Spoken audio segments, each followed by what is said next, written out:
وازاي ان احنا بنثبت الحمام في المكان او في الغية. انتشار الزغاليل معناه ان انا بخلي الزغاليل تشوف المكان اللي حواليها وتحفظ المنطقة المحيطة بالغية علشان لما تطير تعرف ترجع للغية تاني. بنجيب شيالة زي دي كده، بنبدأ ان احنا نحط فيها الزغاليل اللي هنثبتها اي نوع حمام.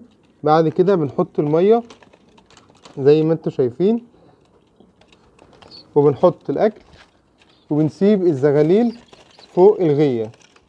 كده حطينا المية ونحط الاكل